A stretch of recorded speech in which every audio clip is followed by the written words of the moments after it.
Nous passons maintenant à tous les exercices qui seront utilisés. Au niveau technique. Alors, au niveau technique, eh bien, il y a des gammes. On va vous donner quelques exemples seulement. Des gammes d'exercices qu'on doit répéter à tous les entraînements. Les exercices techniques de présenter que vont vous faire, par exemple, ces jeunes filles, Caroline, Brigitte et Marika. Ça, c'est un exercice de présenter. La perche est en arrière, c'est inaccoutumé. Pourquoi? Eh bien, c'est tout simplement pour mettre le poids de la perche sur le bras supérieur et qu'elles sentent bien le soulevé de la perche. Alors, elles marchent et elles présentent la perche au-dessus de leur tête. Garde ta perche parallèle au sol, Brigitte. Voilà. Et Marika, tu essayes de monter ton bras supérieur plus haut. Bien. On retourne là-bas, tranquillement. Et vous allez le faire sur 4 foulées, ensuite en montant sur un appui au sautoir là-bas. Alors on regarde ce deuxième exercice, présenter et monter, là, pam pam, voilà. Allez, 1 ou 2. Alors, c'est des exercices qui se font lentement. Il y a une raison, hein. Pourquoi ? Je leur demande dans un premier temps de faire ces exercices lents, de telle manière qu'ils y pensent.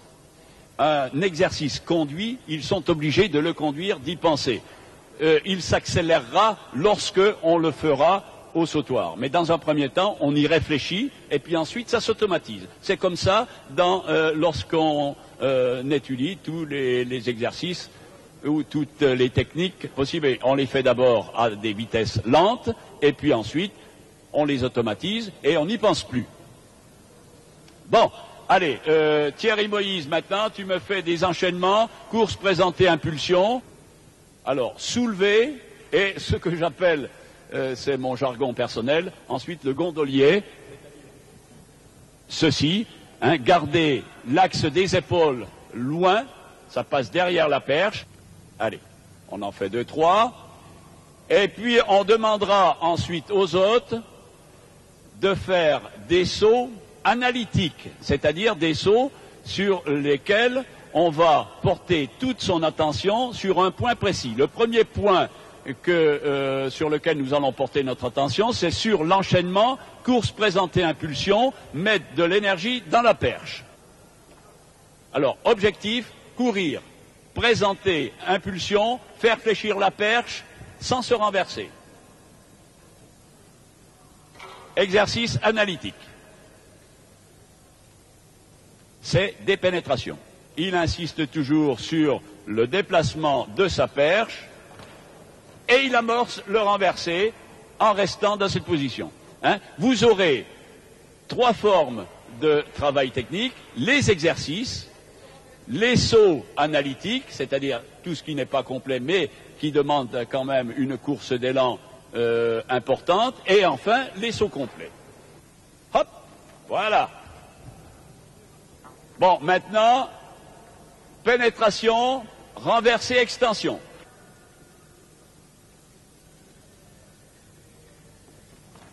Hop, voilà. On reste sur le dos. Allez, pénétration, là, hop, voilà, ça c'est parfait.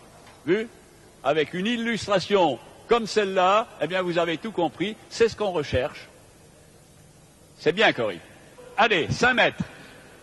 2, 3 sauts, et on passera alors à la course d'élan. On va rattraper le petit retard que j'ai pris. Allez, on voit 4 sauts assez rapidement. Gérald Baudouin, je ne l'ai pas présenté encore, mais c'est l'ancien champion d'Europe des juniors. Voilà, c'est pas mal. C'est pas mal. Ensuite, Cory Tarpening. Oui, très bien.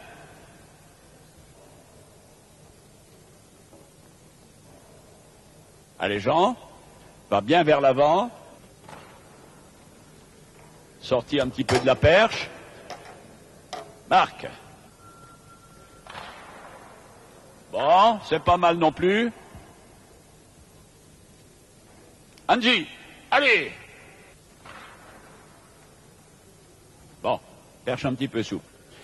Bien, maintenant, nous voyons tous les exercices qui seront utilisés pour améliorer la course d'élan. Alors, je répète que l'objectif d'une course d'élan de sauteur à la perche, c'est d'arriver le plus vite possible au moment du décollage, tout en étant suffisamment disponible pour pouvoir présenter correctement sa perche, la mettre là où il faut, dans l'axe, au-dessus de sa tête, pour pouvoir donner une impulsion également là où il faut et dans l'attitude nécessaire, c'est-à-dire vers l'avant. Et pour ça, eh bien, les procédés que nous allons utiliser sont les suivants. Alors, l'amélioration de la vitesse absolue, 3 formes de procédés, les exercices de course, les accélérations maintenant. J'ai placé à la fin des accélérations des cellules. Pourquoi je les ai placées là? Bon, aujourd'hui c'est pour la frime, parce que je ne vais pas prendre les temps, mais c'est pour vous montrer tout simplement que ce qui m'intéresse, c'est la vitesse là. C'est pas la vitesse de là à là. Voyez-vous? C'est pourquoi nous utilisons davantage, plutôt que de faire des 40, des 50, des 60 mètres, procédés utilisés pour améliorer la vitesse chez le sprinter, bien nous, ce qui nous intéresse, c'est la vitesse d'arrivée, donc accélération, et puis arriver le plus vite possible. Allez, allez, allez, on accélère. Voilà. Et enfin, le 3e procédé, bon, je pense que la pratique des accélérations ne nous amènera pas à ce qu'on appelle la barrière de vitesse, c'est-à-dire arriver à un point où on ne progresse plus.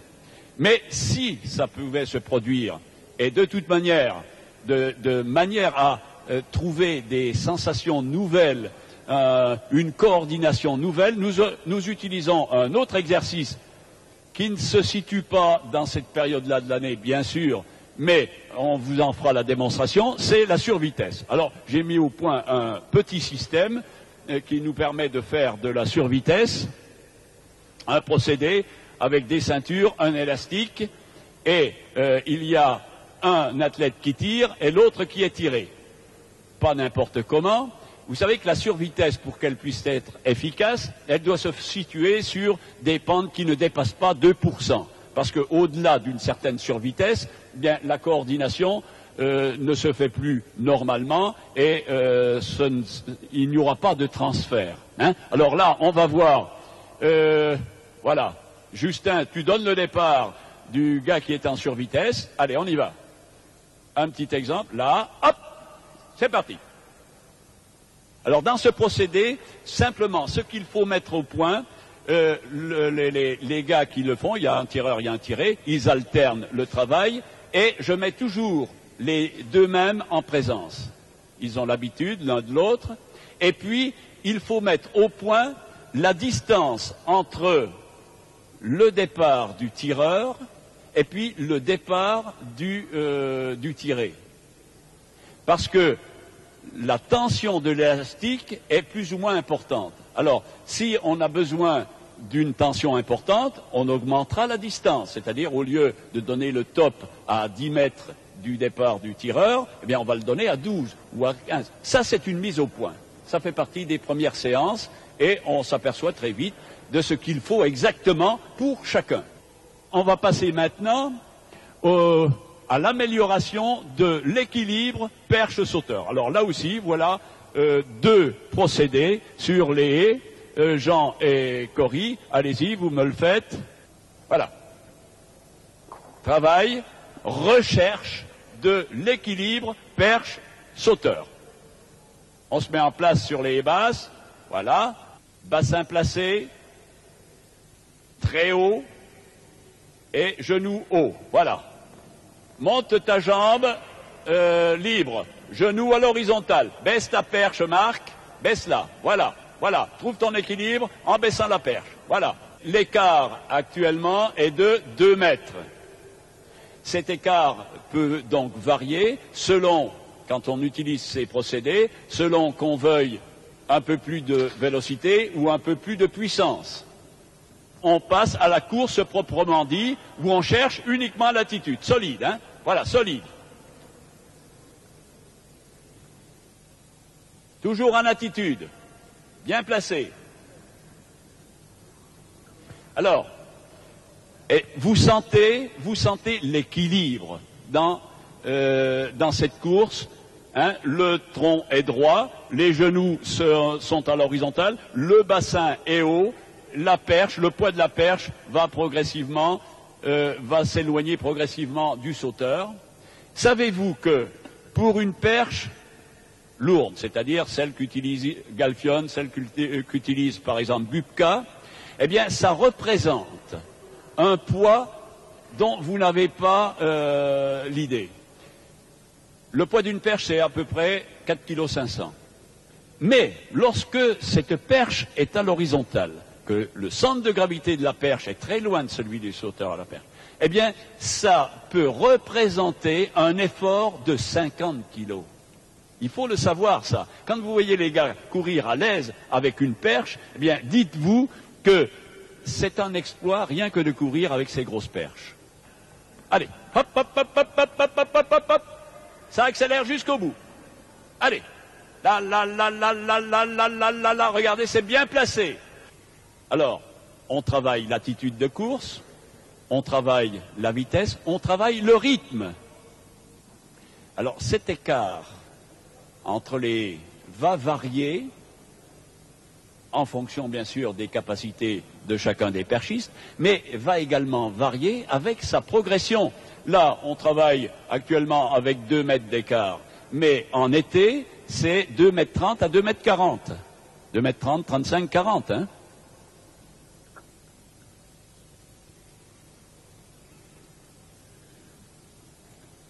OK?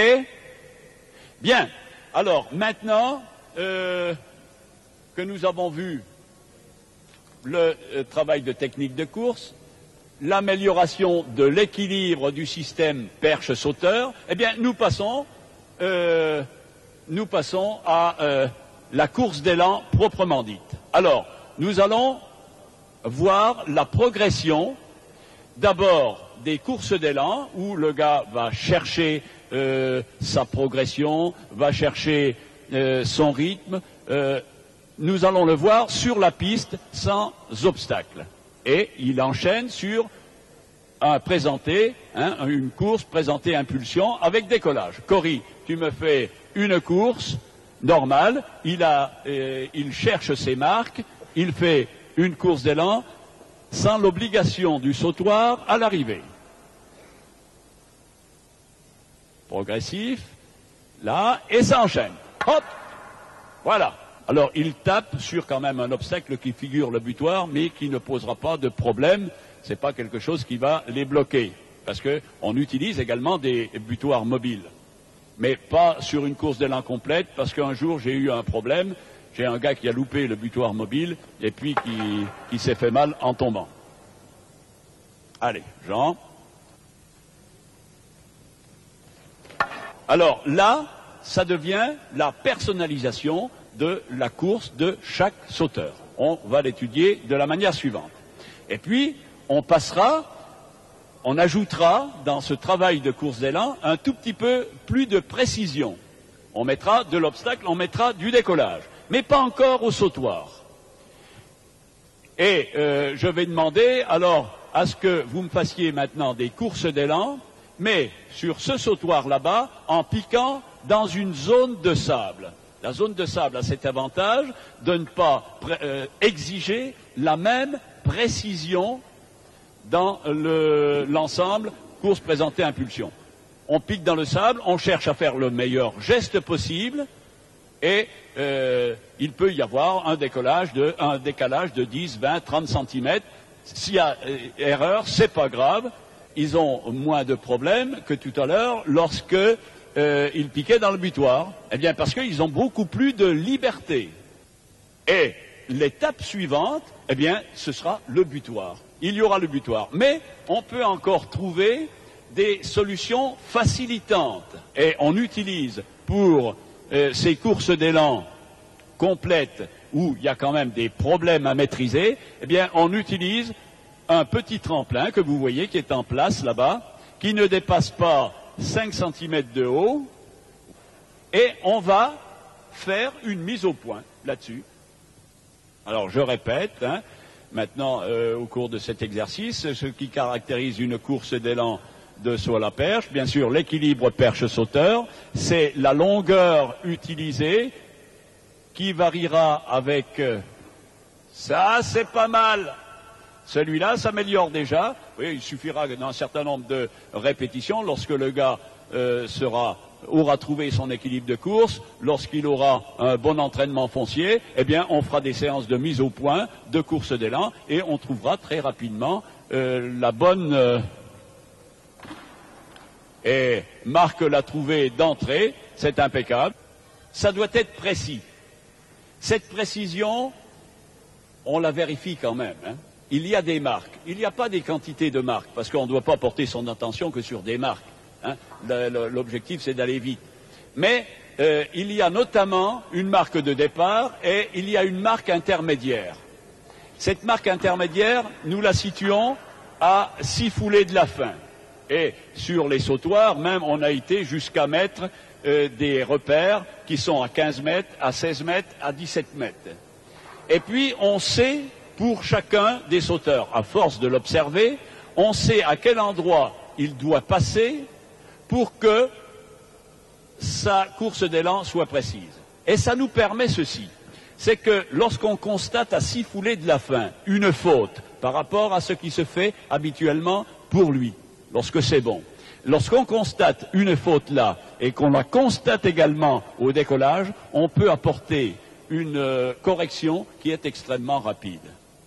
2 exemples. On peut se retrouver mal placé à l'impulsion, eh bien, parce que on a allongé les dernières foulées ou parce que, effectivement, on était trop près. La correction n'est pas la même. Si on se retrouve au décollage trop près, parce qu'on a allongé, qu'est-ce qu'on va conseiller comme correction? Avance tes marques, avance ta marque de départ. Si par contre, on est trop près à l'impulsion, mais parce qu'on a bien couru, parce qu'effectivement, ça a été vite, eh bien, la correction est totalement différente, on va lui demander de reculer. Et ça, ce qui nous permet d'avoir cette précision dans le conseil à donner, eh bien, c'est l'observation du point de passage à 6 foulées de l'arrivée. Il y a également une autre marque, celle de départ. Eh bien, la marque de départ, elle est variable. La manière de partir, je n'en ai pas parlé tout à l'heure lorsqu'on a parlé de la course, mais je le dis maintenant, la manière de partir, c'est une affaire personnelle, mais elle a une obligation. C'est l'obligation d'être toujours la même. Ça doit être automatisé. Alors, vous avez des sauteurs à la perche qui se sentent bien en partant totalement arrêtés. Et puis, vous en avez d'autres qui se sentent bien par une petite zone de mise en action. Ce qui est important, c'est que on démarre sa course d'élan toujours de la même manière. Pourquoi? Supposez que nous ayons une petite partie de mise en action. Que cette mise en action soit variable, plus ou moins vite. Eh bien, elle aura une influence, à partir de la marque de départ, elle aura une influence sur la longueur des foulées. Et s'il y a erreur sur la longueur des premières foulées, on retrouve ce problème au moment du décollage. C'est la raison pour laquelle une course d'élan, la valeur d'une course d'élan, la précision d'une course d'élan, eh bien, elle se fait au départ. Beaucoup plus qu'à l'arrivée. Vu ?